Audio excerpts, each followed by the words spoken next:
नहीं, मोदी जी 10 साल क्या हो गए, यहाँ मोदी जी नहीं है, यहाँ देश की जनता है। मोदी जी को 300 प्लस सीट दी है जनता ने, मोदी जी अकेले नहीं है, जनता भी 400 प्लस सीट दे देगी, आप क्या कर लेंगे। मेरा ये निवेदन है कि 2029 के चुनाव की तैयारी करें, देश का करोड़ों रुपए 2024 में ना फूकें, वॉक ओवर दे दे मोदी जी को कि राम मंदिर इस देश के हित में है।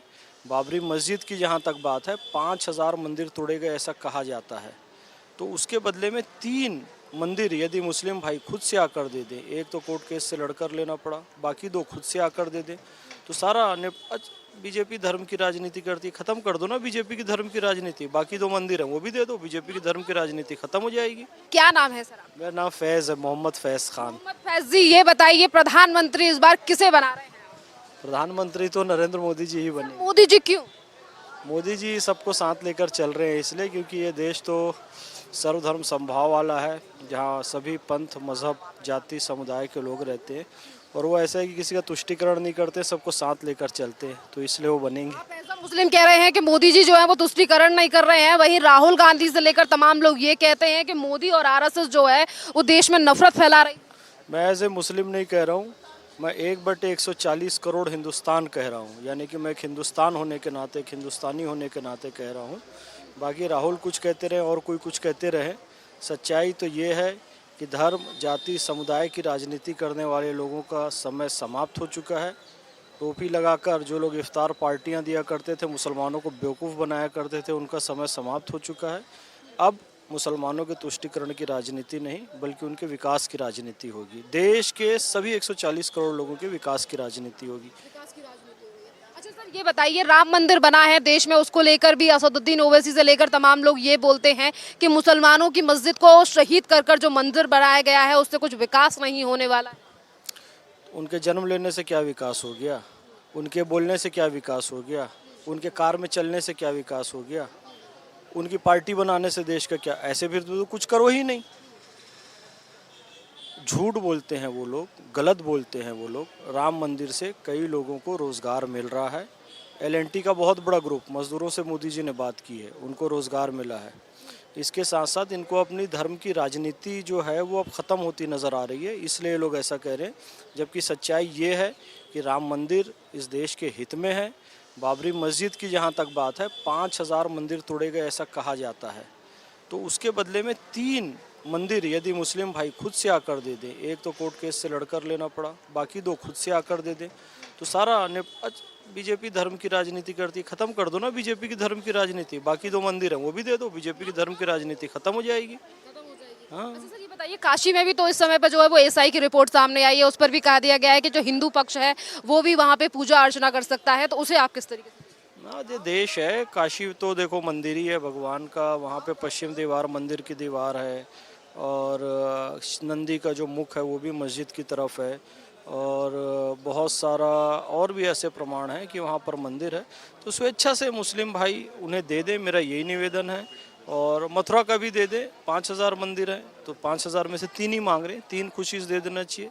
बहुत सारी मस्जिदें भारत में, लाखों मस्जिदें, सऊदी से ज़्यादा है, पाकिस्तान से ज़्यादा मस्जिद भारत में, वहाँ नमाज पढ़े, खूब आनंद से रहे, सब मिलजुल कर, बड़ा दिल करे मुसलमान। राम मंदिर की प्राण प्रतिष्ठा में गए ऑल इंडिया मुस्लिम ऑर्गेनाइजेशन की जो चीफ हैं उनको धमकियां मिलने लगी, उस पर क्या कहेंगे कि आज भी कुछ ऐसे लोग हैं जो एकता को बनाए रखना नहीं चाहते? देश की एकता अखंडता के लिए मौलाना उमर इलियासी साहब से जो कुछ भी हो रहा है वो कर रहे हैं, मुझसे जो कुछ भी हो रहा है वो कर रहे हैं, हमारे संगठन मुस्लिम राष्ट्रीय मंच से जो कुछ भी हो रहा है वो कर रहे हैं। मैं भी था मौलाना उमर इलियासी के साथ, मैं भी था, 22 तारीख को मुझे भी निमंत्रण आया था। मेरा नाम मोहम्मद फैज़ खान है। तो जो लोग देश में एकता अखंडता भाईचारा नहीं चाहते हैं वो लोग विरोध करते हैं, बाकी हमारा काम है अमन का पैगाम जन जन तक पहुंचाना, पहुंचाते रहेंगे। तो फैज जी, आप तब तो प्राण प्रतिष्ठा में नहीं गए थे, अब अगर मौका मिलेगा तो अब आप अयोध्या जाएंगे? मैं था, मैंने कहा, मौलाना उमर इलियासी थे, कारी अबरार थे, मैं मोहम्मद फैज़ खान था। 22 जनवरी 2024 को हम प्राण प्रतिष्ठा में उपस्थित थे। देश की एकता अखंडता के लिए ये काम हमने किया, और जो कुछ भी करना पड़े वो ज़रूर करेंगे। असदुद्दीन ओवैसी कहते हैं देश का प्रधानमंत्री मुस्लिम होगा तभी विकास होगा। आपको लगता है कि मोदी गवर्नमेंट के द्वारा जो है वो मुसलमानों को दबाया जा रहा है या उनको उनका अधिकार नहीं दिया जा रहा?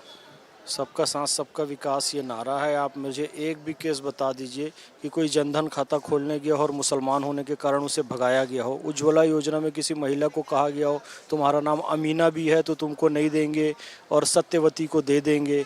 ऐसा एक आध केस हुआ क्या कि कोई आयुष्मान कार्ड लेकर गया हो और वो बच्चे का नाम रहमान है तो उसे भगा दिया गया हो, और राम है तो उसे उसका इलाज किया गया हो। किसी के साथ कोई भेदभाव नहीं हुआ। सारी योजनाएं उठाकर देख लीजिए। तो ये सब अफवाहें फैलाना गलत है। मोदी जी सबको लेकर चल रहे हैं। सवाल राहुल गांधी को लेकर भी, आज वो भारत को न्याय दिलाने के लिए निकले हैं, पश्चिम बंगाल पहुंच। मेरा नाम मोहम्मद फैज़ खान है। मैंने 15,000 किलोमीटर की पदयात्रा की है, लेह से कन्याकुमारी और कन्याकुमारी से अमृतसर। 30 महीने में इस देश में पैदल चला हूँ। 80% टाइम हिंदुओं के घरों में रुका हूँ, मठों में रुका हूँ, मंदिरों में रुका हूँ। किसी ने मेरे साथ कोई अपमानजनक व्यवहार नहीं किया। ये यात्रा मैं पहले ही कर चुका हूँ 15,000 किलोमीटर की। राहुल जी अभी केवल 8,000 किलोमीटर की यात्रा कर रहे हैं, पूरी पैदल नहीं चल रहे हैं, गाड़ी में चलते हैं। मैं 15,000 किलोमीटर पूरा पैदल चल चुका हूँ। राहुल जी से निवेदन है पूरी यात्रा पैदल चले, तब देश की सच्चाई देखने। नेता है, युवा है, विदेश से पढ़कर आए हैं, भरोसा क्यों नहीं कर रहे हैं? अरे हम भरोसा कर रहे हैं, क्यों नहीं कर रहे हैं। उनके पिताजी पे भरोसा किया, उनकी दादी पे भरोसा किया, उनके दादी के पिताजी पे भरोसा किया, और कितना भरोसा चाहिए। दूसरे को भी तो मौका मिलना चाहिए, दूसरे को परिवार को ही मौका मिलना चाहिए। राजशाही थोड़ी है, राजतंत्र थोड़ी है, डेमोक्रेसी। मोदी जी हो गए 10 साल बहुत। नहीं, मोदी जी 10 साल क्या हो गए। यहाँ मोदी जी नहीं है, यहाँ देश की जनता है। मोदी जी को 300 प्लस सीट दी है जनता ने। मोदी जी अकेले नहीं है, जनता भी 400 प्लस सीट दे देगी। आप क्या कर लेंगे? गठबंधन वगैरह उखाड़ फेंकेंगे मोदी? देख लेंगे। मेरा ये निवेदन है कि 2029 के चुनाव की तैयारी करें। देश का करोड़ों रुपए 2024 में ना फूकें, वॉक ओवर दे दे मोदी जी को। बहुत बहुत धन्यवाद फैज जी। क्या नाम है सर आपका? सुशील, कहाँ से हैं सुशील? उदयपुर, राजस्थान। राजस्थान से आए। ये बताइए सर, प्रधानमंत्री किसे देखना चाहिए? मोदी जी डेफिनेटली। मोदी जी क्यों? मोदी जी डेवलपमेंट के मॉड्यूल के हिसाब से तो मोदी जी बेस्ट है। उनके सामने कोई और तो है नहीं है। अगर कोई अच्छा काम करेगा तो कोई पार्टी तो फिक्स होती नहीं है, लेकिन कंट्री के लिए सबसे बेस्ट तो अभी के हिसाब से तो वही है। सर पूर्व में जो है वो कांग्रेस की सरकार राजस्थान में रही है, और वैसी कांग्रेस के पूर्व अध्यक्ष रहे हैं राहुल गांधी, जो आज भारत जोड़ो न्याय यात्रा कर रहे हैं। उस पर आप भरोसा क्यों नहीं करते, और कितना माहौल बदलने वाला है राहुल गांधी की यात्रा? एक्चुअली राजस्थान में कांग्रेस की गवर्नमेंट रही, लेकिन कांग्रेस के गवर्नमेंट में इतना क्राइम बढ़ा है ना हमारे यहाँ कि जिसकी कल्पना ही नहीं कर सकते। हर तरफ से आप देख लो तो बच्चियाँ सुरक्षित नहीं है, रेत माफिया। हमारा जहाँ उदयपुर है वहाँ पे पिछले 7 दिन के अंदर लगभग 5-6 मर्डर हो गए। रोज कुछ ना कुछ हो रहा है, तो ये सीधे क्रिमिनल राइट्स होते हैं। हमारे उदयपुर में एक कन्हैयालाल हत्याकांड हुआ, आपने सुना होगा। तो उस वक्त इतना सेंसिटिव माहौल था, हाँ, पिछले 1.5 साल पहले। तो इस वजह से बहुत क्या होता है कि हर आदमी चाहता है कि अमन शांति से रहे। बिजनेसमैन बहुत इससे प्रभावित होते हैं। राहुल गांधी के बारे में क्या सोचते हैं सर? महागठबंधन लगातार अभी भी ये बात कहता है कि मोदी सरकार को उखाड़ फेंकेंगे अगर इसी मजबूती से गठबंधन खड़ा रहा। नहीं, मोदी जी के सामने तो नहीं है। ये आपस में सीटों का बंटवारा तो कर पा रहे नहीं है।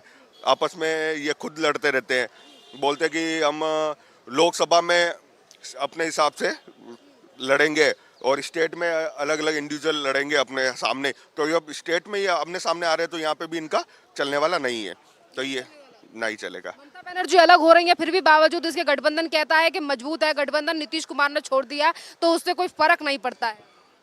नीतीश कुमार तो सभी जानते हैं कि वो तो कभी इधर कभी उधर, वो सारी चीजें होती रहती है। उसके अलावा भी एनडीए गठबंधन बहुत मजबूत है।